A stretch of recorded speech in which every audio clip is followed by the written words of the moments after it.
Hello and welcome to Newsroom. I'm Sharmeen Ali. Today we're going to be talking about an initiative by the Islamabad Policy Research Institute called Margalla Dialogue, which is to take place from the 13th and 14th of November this week. This Margalla Dialogue aims to bring about peace and conflict resolution and for economic development in the region of South Asia, the Middle East and Central Asia as well, and how they intend to discuss how the regional dynamics of all these areas interplay with each other and how to overcome the different conflicts and troubles that these regions face that prevent their further development. So we're going to be talking about this. There are going to be 15 different speakers from different countries speaking in this event, and two of them are here with us today. We're very fortunate to have with us today Ms. Andreea Karadeli, who is a peace mediator at the EU and NATO, and she's from Romania. And we also have with us Dr. Mohammed Sulami, who's chairman RASANAH, that's an NGO based in Riyadh in Saudi Arabia. So thank you so much, both of you, for joining us today on PTV World, and welcome to Pakistan. And I hope you're finding your visit well and enjoying what you see over here. Yeah. Right. So this initiative right now called the Margalla Dialogue, it's been brought about to bring a dialogue about peace and conflict resolution and how to further our economic interests as a region, and all the different factors and players, interplaying. It's all very complex, and there are major issues that are being faced by all these countries that are part of this Central Asia and South Asia and the Middle East. So, Andreea, let's begin right now with particularly, you're going to be speaking about Yemen and the mediation talks going on there right now. This was a particularly volatile area, and it's been at war since 2015, and they say around 100,000 casualties have taken place, over 50,000 children have been killed, and it's a huge humanitarian crisis. So where are we headed with that right now? It seems that things are simmering down in the last few months. It seemed to have been flaring up when the Saudi oil facilities were bombed. So please update us about the peace process that's going on right now with the Riyadh agreement and all that right now.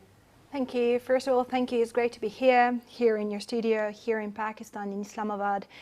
Since yesterday when I arrived, I've witnessed so much hospitality, and I would like to thank you for that. When it comes to the question that you've just asked, I think it's the first thing that we have to emphasize is the fact that we should no longer speak in terms like conflict. Even conflict resolution should be kind of passed beyond and get into the peace talks, the peace resolution, the peace negotiations. This is the language, because words are very important. The words we use do matter. And depending on the context, I always, every time, whatever I do, if I teach, I'm also a researcher, I'm a trainer in security, in national security, counterterrorism, whatever I do, I always try to help people understand the fact that the context is very important. And when it comes to Yemen, we have a very complicated context over there with many forces involved, many interests in the region, and unfortunately the ones that witnessed that pay the highest price, like in all the conflicts, like in all the wars that we are facing nowadays, are the people, right? The civilians. Absolutely. And what's even more heartbreaking is the fact that most of the victims were children, and were children under 5. So I imagine we all have, right? We have children at home. For me, with a child under 5 at home, when I read this, it really affects me. It maybe shouldn't, professionally speaking, but it does, and it should. It should be. We should become more human. I think that's the first thing that we need to do. We get into those negotiations. We get people. We have our national interests, our international interests as organizations, but we also need to look more into the human aspect. Absolutely. And that's the first step when we talk about peace. We need to understand that the main aim should not be the material one, but the human aspects. The people that are now displaced, or the people that are now in need of help. And I think the last numbers that I read, it was around 22 million. That's the population of some countries, right? Exactly. So yeah, I think that's the path we should go on. And then you have all these, you have displaced people. You have all these people. About 3 million people in Yemen have been displaced from their homes, exactly. and almost 300,000 refugees you have from this war. So wars always come with their humanitarian crisis. So Dr. Mohammed, would you like to give us a bit about the Saudi angle, since you're from Saudi Arabia, yes, and this is one of the major countries that's involved in the Yemen war.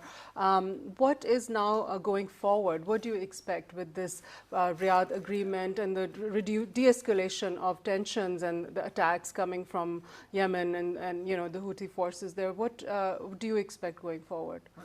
First of all, thank you for having me in this your show, which is a very famous show, and I congratulate you on this. Second thing is about Saudi position in Yemen. From the beginning, Saudi tries to and the GCC initiative tried to solve the Yemen issue peacefully, and they have the GCC initiative back in 2011. And then we have the national dialogue in Yemen, which was supported by the Saudi side to have a dialogue between different parties in Yemen. Whatever we reached to today is different. Unfortunately, some parties didn't listen to that political process.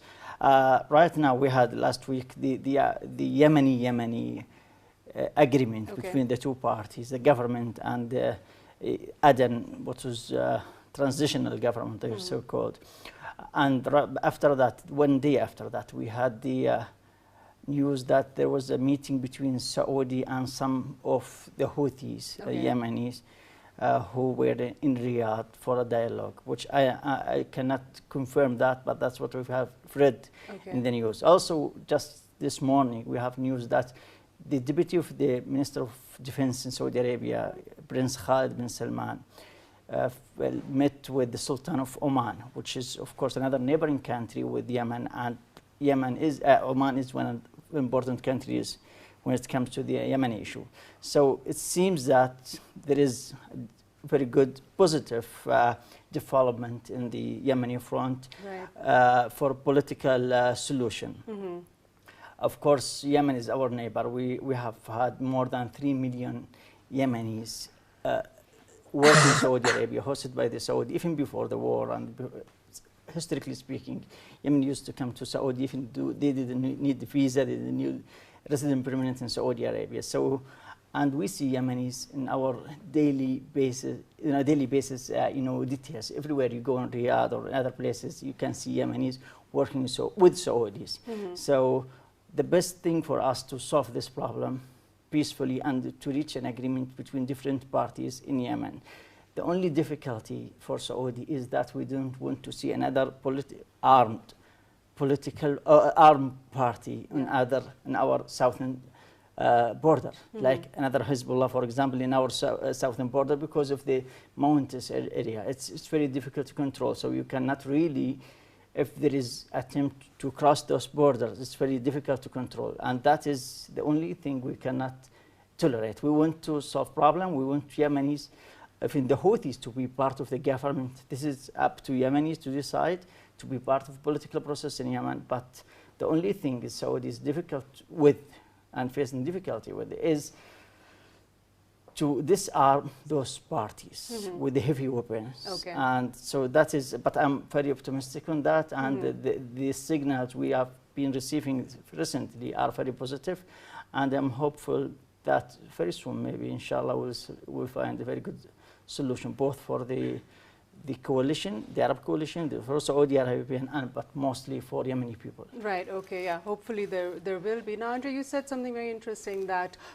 you shouldn't term it as conflict resolution. It should just be termed as peace. And how important is it in these peace processes for the actual parties to actually come together for a dialogue? Because that is the first step, right, towards, like Dr. Mohammed just mentioned, how the Saudi and Yemenis are talking. The parties, different groups in Yemen are speaking to each other. It's very important to have these kind of dialogues going on an ongoing basis. Yes, of course, is extremely important. But what is even more important than that is to be willing to really have a dialogue. Yeah. Is to be open to have a dialogue, not to be involved in a peace process without being motivated to go a step forward towards peace. Right. So we can talk about, you know, getting involved in dialogue, getting involved in those processes, and we have many sides coming in discussing. Professor here has been exemplifying some of them. But what is most important is to have the real motivation to do that, and to be open to do that. Mm-hmm. And that's one barrier that we have to pass, and that's very hard in any kind of peace process or conflict. I've been as a mediator in social cases as well, in civil cases as well. When you have just two people, two sides, right? It's even with two civilians, with two people, is extremely hard to mediate, because each of them comes in with a wall which is actually built. Yeah. A wall of reasons, motivations, perspectives, and perceptions. Right. Because that's another thing. We have the perspective and the perception, and those are two very different things. Mm-hmm. So how do you actually go beyond that wall? How do you break it in order to kind of bring a common platform? Yeah. And then there's one example that I always give, especially when I train. I always say that, you know, we are here, but no one is an expert and no one knows the whole thing. And I always give the example of the cube, because if we place now in front of us a cube, each one of us would see a side or two or three, but none of us would actually face the whole of it. Yeah. So what we need is to come together and understand the sides that each of us sees. That's key, because there are different angles to every situation. And now in the Middle East, there are different regions right now, and there's different issues going on in different parts of the Middle East. For example, now there's Syria, and you have Turkey, which wants to repatriate refugees back into the buffer zone, which is, you know, the whole Turkish, they want to have control of that area in order to repatriate refugees. So this is also a situation that is now very much there. What are your comments about that right now? Well, Syrian crisis is one of the worst, I think, crisis in this region.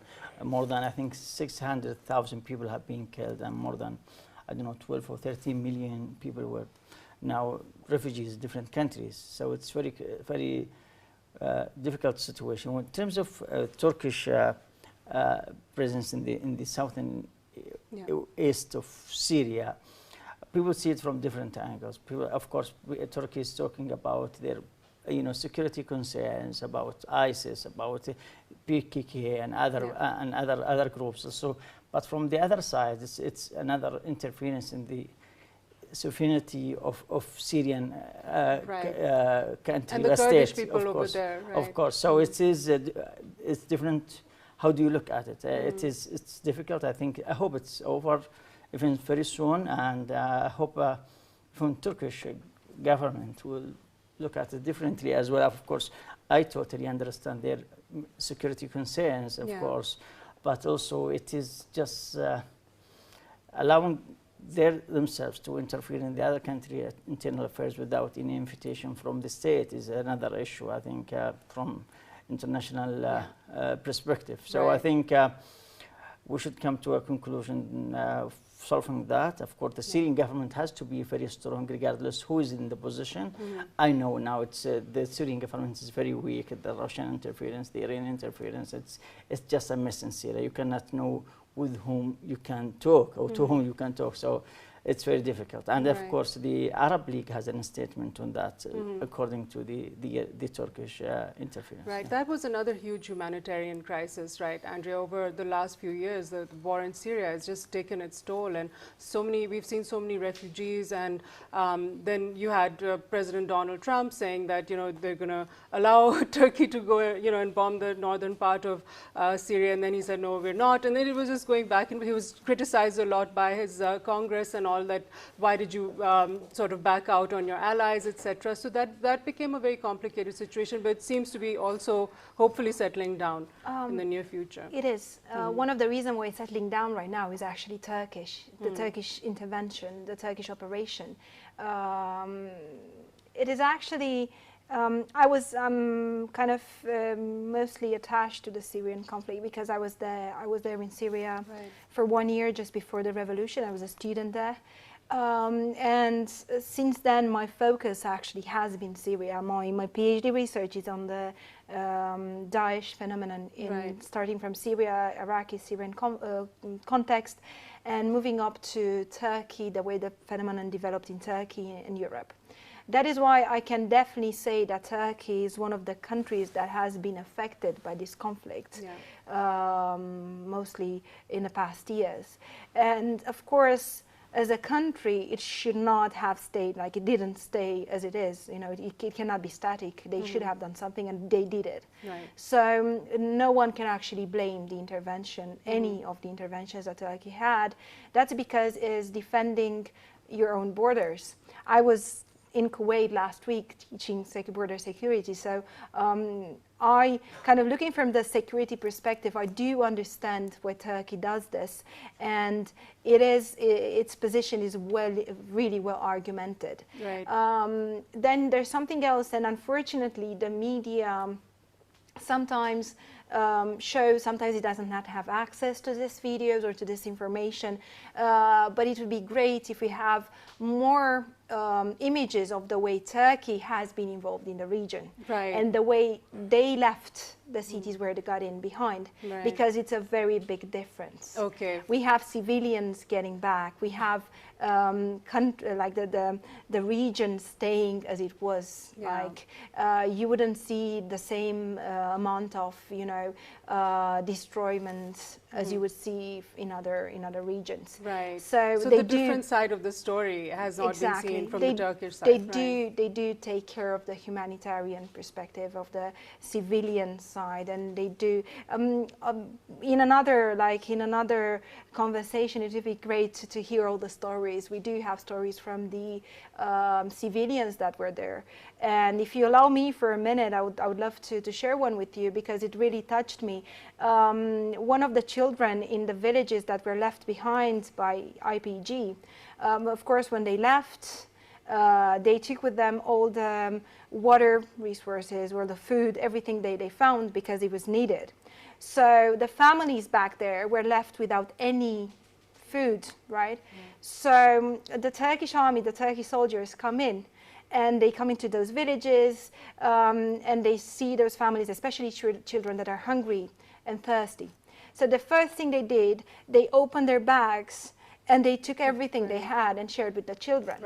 All of them ate. Just one was standing in the corner, and one of the soldiers went to him and asked, "What happened? Why aren't you eating? Aren't you hungry?"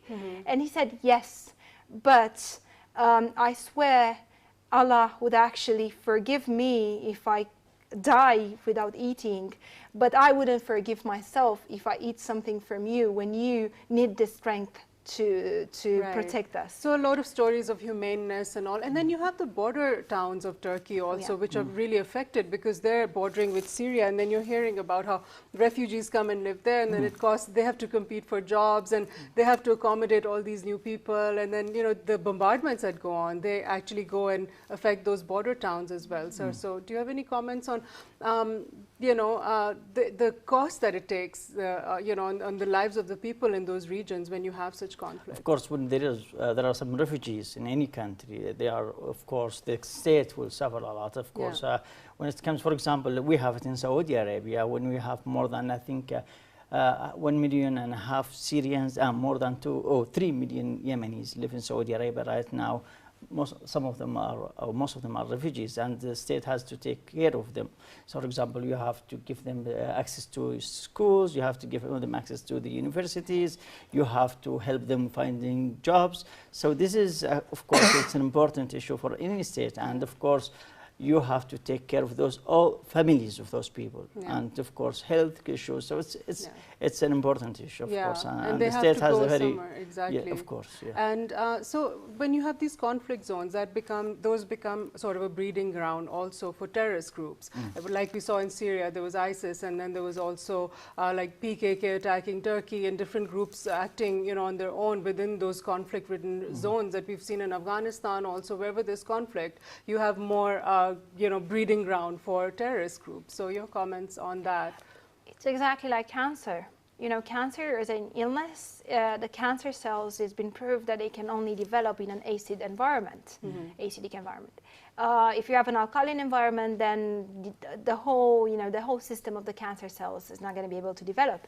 So I always make this analogy with the conflict zones, with the areas where we don't have, the areas that lack power and security vacuum, so that's a power vacuum, basically a security vacuum. So in these areas, you would definitely find opportunities for those groups to come in, infiltrate, or mostly they're there, and they're unfortunately always one step ahead of us, and that's something that I always underline, the fact that we need to try and be one step ahead of them, although it's very hard, but we can work about it. So we have those environments that are very favorable for what they do, for their objectives, and this is how they kind of use the context. Again, the context is very important. In Syria and Iraq, the former organizations that preceded what Daesh is today, they used the context that was formed first in Iraq and then in Syria with the Arab Spring. They used the context very well to find a place for themselves and to develop and expand. Right, exactly. And they play on emotions, emotional issues, for example, religious issues, family issues, and try to use social media very professionally, unfortunately. So it's our duty, of course, as the media platforms and as individuals as well, to confront those people and to explain to the people the right things, because sometimes they misuse like some text from Quran, for instance, or from Hadith, and to promote their own, or to explain their own performance or what they are doing, which is of course terrorist. But then our duty in the media and universities, in different platforms, to explain issues to the masses, to different people, at least to have this, use those platforms and not leave this for them alone. Otherwise, they will attract more people, unfortunately, using such platforms. The bottom line is that in order for there to be development and progress, there has to be peace, and where there's conflict, then you're going to have all these, terrorist activities, the suffering, humanitarian crises, things like that.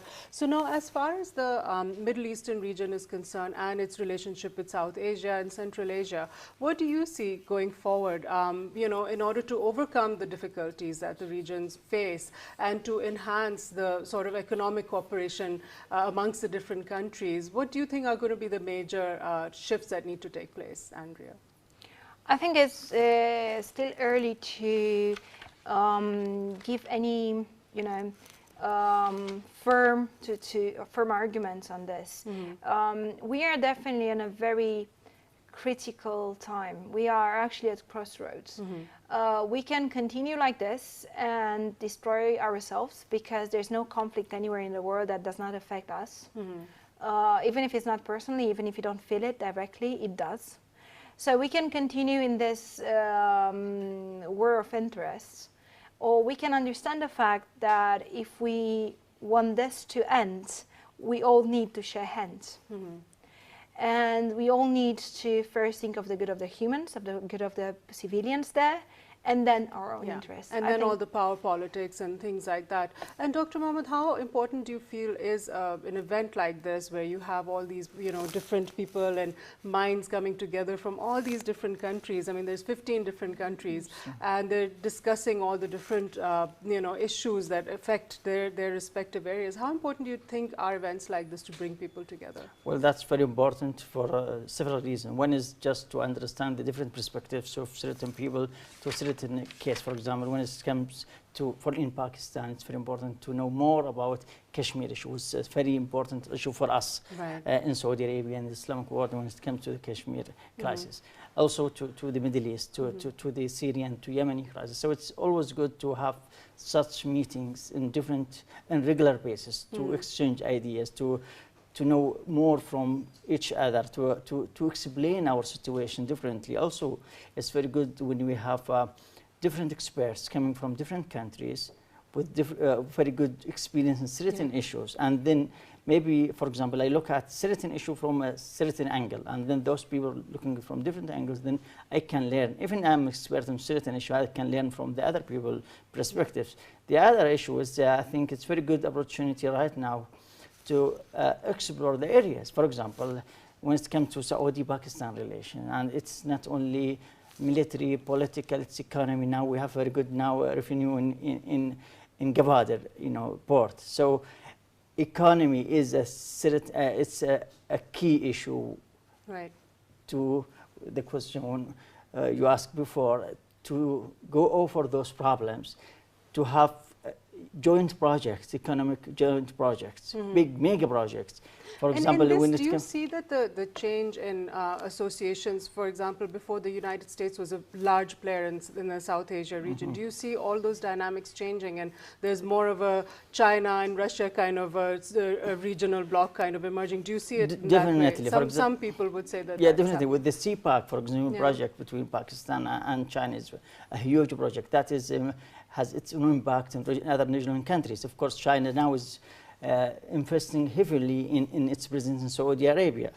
In Saudi Arabia, 71% of our oil goes to Eastern countries, not to the West, while our military relations with the West. So it's sometimes it's very important to have, of course, well, that's our geographical location. We are in between those big countries, right, or big blocks, East and the West. So we have to deal with both sides, right, but for our own, of course, interest, for our national interest. And I think it's with the time, with the more increase of Chinese presence in the Middle East, which is something new, of course, I think we'll have more competition between the big players in the world. Absolutely. But of course, we have to look at after our own interest with both sides. Right.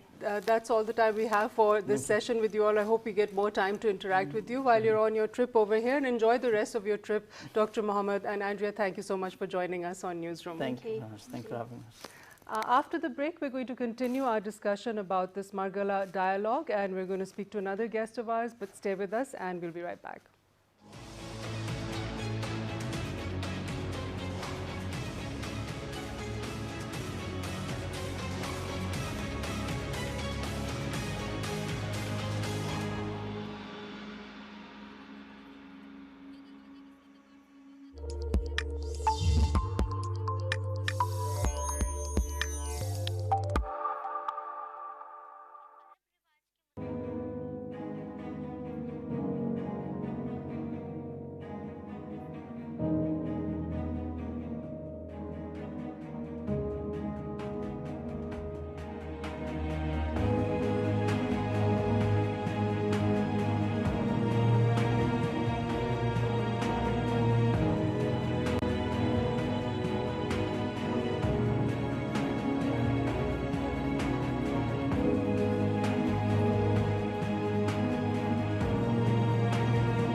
Welcome back. Now I have with me in the studio my colleague Taimur Shamil, who is a PhD scholar in international relations. He's also head of the security and defense team of Islamabad Policy Research Institute, and he is also an international relations and foreign relations expert. Thank you so much for joining us, Taimur.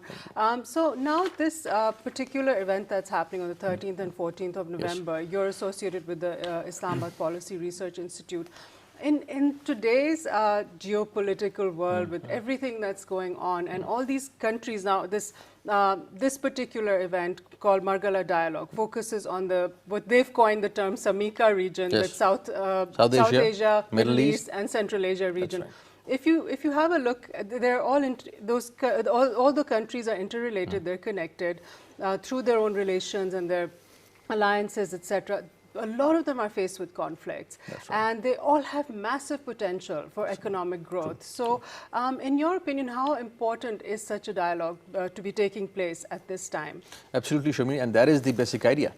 You rightly mentioned that there are so many conflicts, but at the same time, the potential of these regions is huge. Connectivity potentials, economic potentials for that matter, are huge. And the conflicts that we see in these regions, starting from Middle East and South Asia, we see Syria, we see Iraq at the moment, we see Afghanistan, Kashmir for that matter.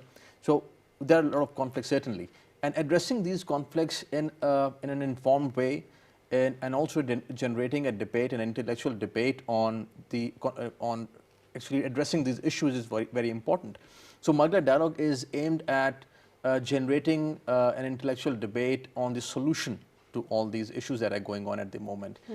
We have different sessions in Margalla Dialogue. We have, and they'll be focusing on different themes from geopolitics to governance and economy, and several other simultaneous sessions would be there on technology and climate change as well, because we are certainly, all of us, all these regions are directly affected by the climate change, So, and that is, I would say, the next upcoming challenge for all the countries and all the regions for that matter. So under your conflict resolution dialogue, there's a portion about Kashmir. Now we're just talking about conflict resolution with one of your speakers, and the most important thing is to come and be at the table for two parties to negotiate and talk and understand each other's side of the conflict. Now that does not seem to be happening in the case of Kashmir. We've had a situation with Kashmir right now, and with India, it's been very tense, yet you've had the opening of the Kartarpur dialogue corridor. So do you think that will further enhance now any prospects maybe? Because in this also, in this Margalla dialogue, you're seeing that any Indian representation is missing. So at the moment, it just seems like there's a complete freeze, yet you had the Kartarpur corridor opening. So what is your view on this? Certainly, I think Kashmir is a very important issue as far as Pakistan is concerned. As far as, for that matter, Afghanistan is very important for us, for Pakistan. We are directly affected by what is happening in Afghanistan and also what is happening in Kashmir. You rightly pointed out that Pakistan has opened this Kartarpur corridor because we want peace and stability in the region. We want to open up with our neighbors. But we don't see that being reciprocated from the Indian side. It has a reason, Sharmeen, because I think there is this rise of Hindutva, rise of saffron tide in India, and people who basically contest their elections on anti-Pakistan sentiment, on anti-Muslim sentiment for that matter. But still, if let's say we want peace and stability, we would open up our borders for people who just live few miles away from our border, and they have their most sacred site, one of their most sacred sites, in our part, across. And in this Kartarpur corridor opening, there was a lot of talk in all the speeches by the Prime Minister, by the Foreign Minister, by Navroj Singh Sidhu about opening the borders and having free trade and all of that, and which would be a very positive development if that one issue is resolved, which is Kashmir. Resolved, and we all would be talking tomorrow on 13th and 14th. We'll be talking about Kashmir as well. So our first session would also be focusing on Kashmir and also on Pakistan-India relations. We will be having almost 18 speakers, international speakers from all over the world, who would be discussing their regions, their countries, and also the issues related to South Asia, Kashmir for that matter. Kashmir would be one of them. Right, exactly. And you're particularly adept with the Pakistan-Afghanistan relations. So I wanted to speak a bit about that with you, because Pakistan and Afghanistan right now are in a situation where we're trying to mend our relationship, which has been tense in the past, etc. There's been distrust, and then Pakistan became involved in the peace dialogue between the Taliban and the United States. Yet we're seeing cross-border attacks, and we're seeing diplomats being harassed in Kabul, embassies being shut down, etc. So where do you see all of this leading to? Sharmeen, as I said earlier, we want peace and stability, and you must have observed that our officials, former foreign secretaries, chief of army staff, they have been visiting Afghanistan very often. Foreign Minister Shah Mahmood Qureshi made his maiden trip to Afghanistan. His first trip anywhere in the world was to Afghanistan, to Kabul. That shows Pakistan's commitment to the Afghan issue, and I think we maintain that Pakistan stands for, supports any peace process that is led by the people of Afghanistan, that is owned by the people of Afghanistan. And when we say the people of Afghanistan, we mean everybody in Afghanistan.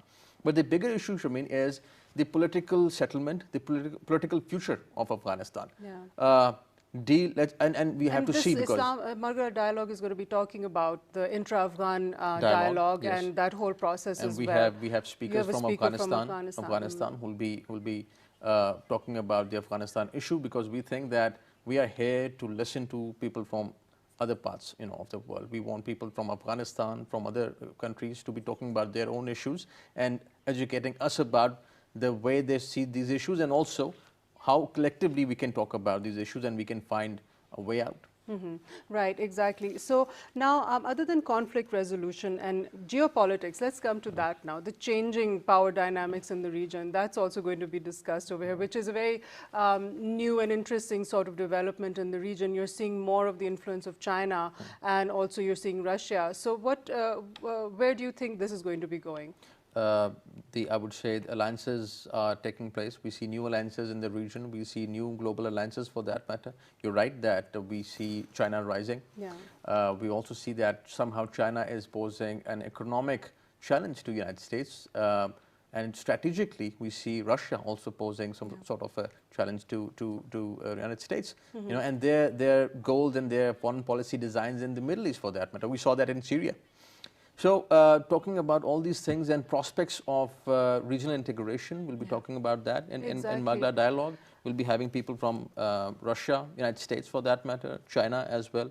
So all these countries in Islamabad at the Margalla dialogue will be talking about the geopolitics that you're talking about. And Sharmeen, we are at the center of this geopolitics that is going on, Right in the middle. We connect South Asia with Central Asia. We connect South Asia with Middle East, for that matter. So our position, our geography is very important. Our geostrategic position is very important. So tell me this, what kind of prospects does Pakistan have as a regional trade and energy hub for the region? Because this is also going to be a topic that's going to be discussed. We look forward to seeing what the speakers have to say, but that is also huge potential that we have over Economic potential, huge economic potential, because I think Pakistan and China are now working on a mega economic activity, that is China-Pakistan Economic Corridor. Together we can explore the markets in Middle East. Middle East too is a big, I would say, market for China. We connect China with Middle East. So the prospects are there, but I think peace is at the heart of whatever we dream about. We dream of a region that is peaceful, that is progressing economically and financially. But for that, we need peace in the region. Peace in Afghanistan, peace with India. We want our neighbors like India to reciprocate what we have been doing. If we don't have peace in Kashmir, Sharmeen, if we don't have peace in Afghanistan, how can we go for better economic designs in the region? Absolutely. Or connectivity, for that matter? Let's not forget what the entire region is facing right now. There's the threat of climate change. That is a bigger threat to national security than anything else. That's what's been discussed in the past. So this is also going to be a major topic that's going to be discussed, and water scarcity issues. Yes, and water scarcity, and I think this would be the melting of glaciers that we see at the moment, especially in Pakistan, north of India for that matter, and how in a better way we can use our water resources would be the topic of discussion of the climate change session. A lot of speakers, international speakers, will be attending that. We'll be having our ministers who would be attending the climate change session. So you've got all the different input from all the different people who are there, who are actually dealing with these issues. And the idea is to come up with practical recommendations, things that we can practically do. Exactly. Things that the region or our government can actually work on. Practical solutions. Thank you so much, Mohammed, for joining us on Newsroom today. Thank you for joining us today on our program. That's all the time we have for today's program. We're looking forward to a very interesting dialogue between all the different people from this region of South Asia, Middle East and Central Asia in this upcoming Margalla dialogue on 13th and 14th of November. Let's hope something great comes out of it. Thank you for joining us. See you next time. That's bye-bye from me, Sharmeen Ali, and our team for now.